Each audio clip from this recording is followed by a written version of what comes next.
खुद को हील करना ना एक लाइफ लॉन्ग प्रोसेस है। ऐसा कुछ भी नहीं है जो कुछ दिनों में हो जाएगा, ऐसा कुछ भी नहीं है जो कुछ महीनों में हो जाएगा। ये लाइफ में चलता रहेगा, क्योंकि बहुत सारी ऐसी चीजें हैं डीप डाउन जो हमारी प्रोग्रामिंग से आई है, जो हमारे ट्रॉमा से आई है, हमारे पास्ट वुंड से आई है, बहुत कुछ। लेकिन हमारी साइकी ना उसे थोड़ा थोड़ा थोड़ा करके हमें देगी। एक साथ आपको कुछ भी नहीं मिलेगा डील करने के लिए। सो इट्स बेटर कि हम इस अप्रोच को सीख लें, समझ लें कि जब भी हम ट्रिगर होते हैं या जब भी हम ओवरवेल्म होते हैं तो हमें उस टाइम को कैसे नेविगेट करना है। Hi guys, thank you for stopping by and thank you for stepping into your own healing process, because we human being we co create, we cooperate, we co regulate with each other. हमारी healing का इस humanity पर effect पड़ता है, because we all are interconnected. So keep on doing your inner work guys. ये healing जो है ना, ये एक लाइफ टाइम चलने वाली प्रोसेस है। इसमें अगर हम नेविगेट करना सीख जाएं कि हमें इस हीलिंग प्रोसेस में कैसे आगे बढ़ते रहना है, तो हमारे लिए बहुत ज्यादा हेल्पफुल हो जाएगा। अगर हमें ये नेविगेशन नहीं आएगा ना, तो कभी कभी हम रास्ते से भटक जाएंगे, कभी कभी हम एक स्पाइरल में ही घूमते रहेंगे और हम कभी भी अपनी लाइफ में आगे नहीं बढ़ पाएंगे। हमें अपनी लाइफ में आगे बढ़ते रहना है, अपने जो एस्पेक्ट्स हैं उनको ग्रो करते रहना है, स्पिरिचुअल जर्नी में ग्रो करते रहना है ना। तो हमें एक प्रॉपर पाथवे पता होना चाहिए कि हमें इस तरीके से ना अपने आप को डील करना है, स्पेशली जब हम ओवरवेल्म हो जाते हैं। तो गाइस, हम ओवरवेल्म होते कब हैं? हम ओवरवेल्म होते हैं जब हम ट्रिगर हो जाते हैं। हम ट्रिगर क्यों होते हैं? क्योंकि हमारे बहुत सारे वुंड्स हमारे साथ चल रहे हैं सिंस आवर चाइल्डहुड। हो सकता है वो चाइल्डहुड से हो सकता है आपके अडल्टहुड में बने हो सकता है वो आपके पास्ट लाइफ के हो। आई कांट से कि वो कहाँ से आए हैं, बट वो हैं, हमारा एक पार्ट है। अगर आप ट्रिगर होते हो तो वो वुंड्स आपके अंदर हैं। अगर वुंड्स नहीं भी है तो वो प्रोग्रामिंग है जो कि आपकी सोसाइटी ने आपको बताई है ये सही है और ये गलत। जो ये गलत है, जो ये शुड नॉट्स है according to society, not you, ये सारा कुछ आपकी साइकी आपके शैडो में डाल देती है ताकि आप इन पर ध्यान ना दें। क्योंकि अगर आप इन पे ध्यान देंगे, society will not favour you. तो ये सारे एस्पेक्ट्स जो कि आपके ही थे, लेकिन आपकी आइडेंटिटी से ना, क्योंकि आप होल हो, आप इनकम्प्लीट नहीं हो, आप होल हो, लेकिन क्योंकि ये सोसाइटी को पसंद नहीं है तो आपकी साइकी इनको कट ऑफ कर देती है और इनको डाल देती है आपके शैडोज में, अनकॉन्शियस पार्ट में। शैडोज मतलब कोई बहुत बड़ी ऐसी टर्म नहीं है, बट शैडो बोलना मेरे लिए थोड़ा कंफर्टेबल है क्योंकि मैं शैडो पर ही ज्यादा काम करती हूँ। लेकिन शैडो को आप अनकॉन्शियस स्पेस समझ सकते हैं जो कि हमारी अवेयरनेस में अभी नहीं है। Shadow is nothing else than this unconscious space जो कि हमारी अवेयरनेस के बाहर है। तो अब ये जो शैडो होती है ना, ये भी ट्रिगर होती है, हमारे वुंड्स होते हैं ये भी ट्रिगर होते हैं। जो पार्ट अनहील्ड है या फिर जो पार्ट हमने इंटीग्रेट नहीं कर रखा, वो सब कुछ ट्रिगर होता है, क्योंकि आपकी साइकी और ये दुनिया बिल्कुल नहीं चाहती है कि आप अनहील्ड ही रह जाओ। तो ट्रिगर एक वो अपॉर्चुनिटी है जिससे आपको ये पता चलेगा कि अभी तक हीलिंग कहाँ कहाँ पर बाकी है, कौन कौन से एस्पेक्ट्स हैं जिनको हमने अभी तक इंटीग्रेट नहीं किया है, जिन पर हमने अभी तक कोई वर्क नहीं किया है। तो अब बात आती है ट्रिगर्स पे। तो गाइस, जब हम ट्रिगर हो जाते हैं ना, तो यू हैव टू नोटिस कि जब आप ट्रिगर हो जाते हो तो आप क्या करते हो। मैं तो जब ट्रिगर हो जाती थी ना, I used to just escape. मैं सिचुएशन से ना भागने की कोशिश करती थी। सेकंड, जब मैं ट्रिगर हो जाती थी, आई यूज्ड टू क्राई। अगर मैं भाग नहीं सकती हूँ, मैं एक ऐसी सिचुएशन में हूँ जहाँ पर भागना is not possible for me, I used to cry, है ना। Thirdly, I used to deny कि नहीं ऐसा कुछ भी नहीं है ना। मैं उनके ऊपर ही उस चीज का वापस से ना आरोप लगा देती थी कि ये मैं नहीं हूँ, ये शायद आपने किया होगा, ऐसा कुछ। तो ये मेरे खुद के कुछ कोपिंग मैकेनिज्म थे जो मुझे उस सिचुएशन में ना हेल्प करते थे। इसके बाद आता था नेगेटिव सेल्फ टॉक, जो कि यूजुअली हम करते हैं। मैं चाहती हूँ आप खुद को नोटिस करें कि जब आप ट्रिगर हो जाते हैं तो आप कौन से कोपिंग मैकेनिज्म यूज करते हो। सेकेंडली, आप किस टाइप की सेल्फ टॉक यूज करते हो, क्योंकि बहुत लाजमी है कि जैसे ही हम ट्रिगर हो जाते हैं ना, तो हमारा इनर क्रिटिक एक्टिवेट हो जाता है, क्योंकि इनर क्रिटिक ही तो है जिसने ये गिल्ट, शेम और नेगेटिव कॉनोटेशन लगा रखा है हमारे शैडोज पर, और तभी उन शैडोज को बंद कर रखा है ना। तो हमारे इनर क्रिटिक एक्टिवेट हो जाता है और वो हमें ही कहने लग जाता है कि तुमने ऐसा किया है, तुम बुरी हो। तो हमारे अंदर ना एक नेगेटिव सेल्फ टॉक चलने लग जाती है। तो खुद को नोटिस कीजिए कि आप किस टाइप की ना नेगेटिव सेल्फ टॉक करते हो जब आप ट्रिगर हो जाते हो। तो फर्स्ट थिंग इज अवेयरनेस। आपको अवेयर होना है ट्रिगर होने के बाद आप क्या करते हो, कोपिंग मैकेनिज्म प्लस आपकी नेगेटिव सेल्फ टॉक। सेकेंड चीज है कि आप कौन सा कोपिंग मैकेनिज्म यूज करते हो, इसके प्रति अवेयर होने के बाद आप उसमें एक हेल्दियर कोपिंग मैकेनिज्म यूज कर सकते हो, है ना। लाइक आप एस्केप हो जाते हो उस सिचुएशन में, तो मैं चाहती हूँ वहां पर आप खुद के लिए पॉज ले, डीप ब्रीदिंग करें एंड वहां पर एक रिस्पॉन्स दें। अभी मुझे नहीं समझ आ रहा है, मैं इसके बारे में बाद में बात करूँ।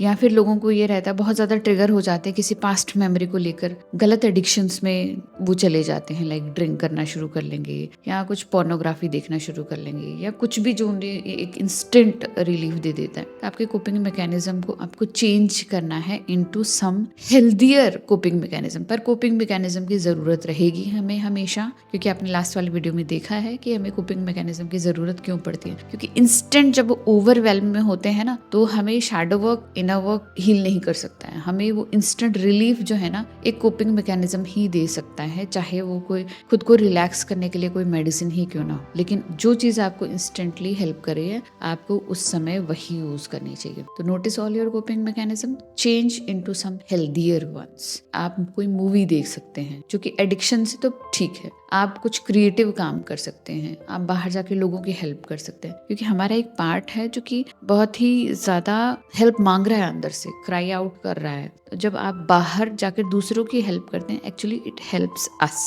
दूसरों को हेल्प करना, उनको हेल्प तो कर रहा है, लेकिन उससे ज्यादा वो हमें हेल्प कर रहा है, क्योंकि हमारा एक एस्पेक्ट ना अंदर परेशान है, दुखी है, वो रिफ्लेक्ट हो रहा है आपकी एक्सटर्नल रियलिटी में। जब आप उन्हें हेल्प करते हैं, एक्चुअली आपको हेल्प करते हैं। तो ये बात हो गई कोपिंग मैकेनिज्म की। और कोपिंग मैकेनिज्म में मैंने लास्ट वाले वीडियो में बहुत डीपली समझाया हुआ, आप चाहे तो वो देख सकते हैं। अब बात आती है नेगेटिव सेल्फ टॉक की। तो जब आप ट्रिगर हो जाते हैं, तो आप ट्रिगर्ड सिचुएशन में कैसे नेविगेट करें। तो यहाँ पर मैं कहूंगी कुछ बातों का हमें ध्यान रखना है। एक तो आपको अवेयर होना है कि आप किस टाइप की नेगेटिव सेल्फ टॉक यूज कर रहे हो।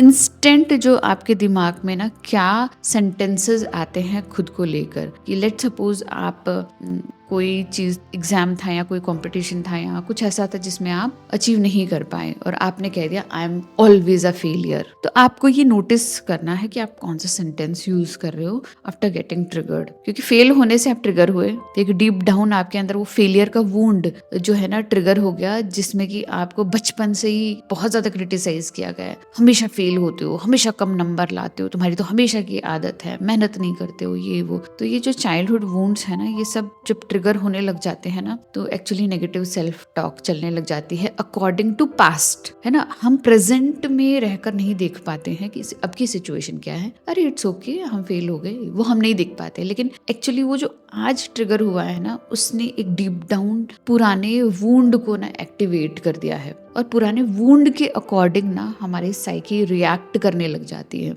एंड हमारे मुंह से कुछ शब्द निकलने लग जाते हैं। I am always failure, I am very unworthy, nobody loves me, people always get disconnected from me, कोई मुझे पसंद नहीं करता है। जब आप इस नेगेटिव सेल्फ टॉक को ध्यान रखोगे ना, आपको एक चीज पता लगेगी और उस चीज को आपको चेंज करना है। वो चीज है एब्सोल्यूटनेस की। जब आप कहते हो ना I am always a failure, ये चीज सबसे ज्यादा खराब है, सबसे ज्यादा घटिया है, और ये चीज जो है ना पर्टिकुलर आपको कभी ग्रो नहीं होने देगी। Don't ever use absolute words, चाहे आप पॉजिटिव के लिए यूज कर रहे हो, चाहे आप नेगेटिव के लिए यूज कर रहे हो। एब्सोल्यूट वर्ड्स का यूज करना आप खुद के लिए भी कम कर दें और दूसरों के लिए कम कर दें। रीजन बीइंग कि हम इंसान ना, हम हमेशा ग्रो होते रहते हैं। एब्सोल्यूट वर्ड उन चीजों के लिए होता है जो हमेशा होती है, बट हम इंसान हमेशा चेंज होते रहते हैं, हम नए नए एक्सपीरियंसेस लेते रहते हैं, है ना। हमारा एजेंडा धरती पर आने का यही है कि हम खुद को ग्रो करते रहें। तो हम कैसे एक एब्सोल्यूट वर्ड में ना खुद को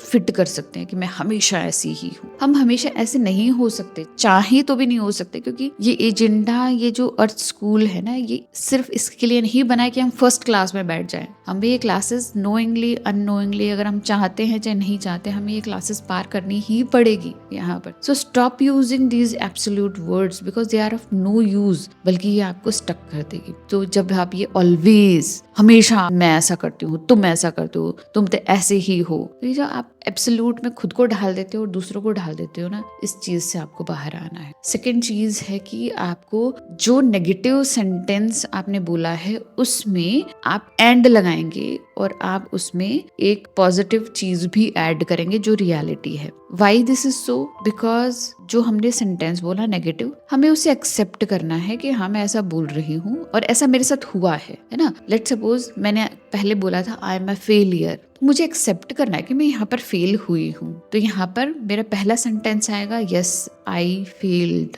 या समटाइम्स आई फेल। समटाइम्स क्या करेगा, ये आपके एब्सोल्यूट को ना बहुत ही ज्यादा न्यूट्रलाइज कर देगा, बहुत ही कम कर देगा। एब्सोल्यूट मतलब मैं हमेशा, लेकिन समटाइम्स मतलब कभी कभी ऐसा होता है, ये आपको लाइट फीलिंग देता है, लेकिन एब्सोल्यूट आपको हमेशा बांध कर रखेगा, आपको बहुत ज्यादा हैवी रखेगा। तो आपको बोलना है समटाइम्स आई फील। अब आपको लगाना है एंड। अब ये जो अभी तक का सेंटेंस था ना, इसने हमें हेल्प किया कि हम अपनी करंट सिचुएशन को एक्सेप्ट कर लें। लेकिन व्हाट पीपल डू यूजुअली कि उसको ना एकदम से पॉजिटिव में चेंज कर लेंगे। Like I am a failure को वो एकदम से यूज कर लेते कि नहीं I don't fail, just opposite. आपको जस्ट ऑपोजिट में कभी नहीं जाना है, आपको पहले एक्सेप्ट करना है अपने करंट सिचुएशन को। अगर हम करंट सिचुएशन को एक्सेप्ट नहीं करेंगे तो हम उसके ऊपर जो नेक्स्ट स्टेप है ना उसमें कभी नहीं बढ़ पाएंगे, क्योंकि हमने एक स्टेप मिस कर दिया है। Acceptance is your first step. चाहे एक्सेप्टेंस आपके इमोशंस का हो, चाहे एक्सेप्टेंस आपकी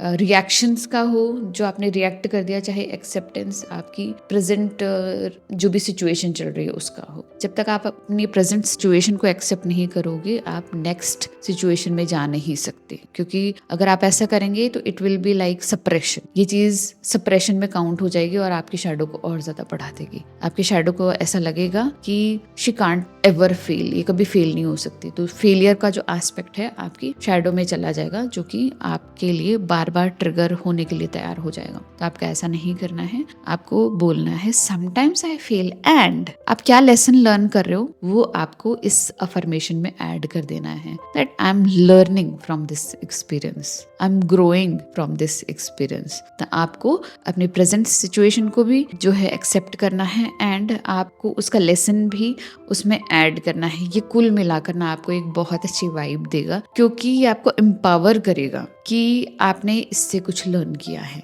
एंड जब ये अफर्मेशन कंप्लीट हो जाए आपकी, तो आपको इसको रिपीटेडली बोलते रहना है। इससे ना आप अपने आप को बार बार जो एक नेगेटिविटी वाली फीलिंग देते हो ना कि आई एम अ फेलियर, वो फीलिंग नहीं आएगी आपको, बल्कि आपको अच्छा लगेगा, लाइट लगेगा कि आपने उस सिचुएशन को एक्सेप्ट कर लिया है। That sometimes I feel and I am learning from this experience, I am growing from this experience and I am proud of this. तो इस तरीके से आपको अफर्मेशन को यूज करना है। एंड थर्ड स्टेप जो है वो है डीप हीलिंग का, जो होगा इनर वर्क और शैडो वर्क से ही। जब तक आप डीप डाउन अपने पास्ट जो वुंड्स है ना, जो मैंने आपको स्टार्टिंग में बताए थे कि हम ट्रिगर तो करंट सिचुएशन से हो जाते हैं, लेकिन डीप डाउन हमारा पास्ट का जो डीप वुंड है ना एक्चुअली वो ट्रिगर हो जाता है। तो हमें उस पास्ट वुंड को हील करना है कि हाँ मुझे बचपन में कई बार ऐसा सुनने को मिला था, मैंने ऐसी गलतियां की थी, और आपको खुद को समझना है कि इससे क्या आपने आपको लेबल दे दिया, क्या स्टोरी क्रिएट कर ली है। तो ये पार्ट आता है डीप हीलिंग का, जो होता है इनर वर्क,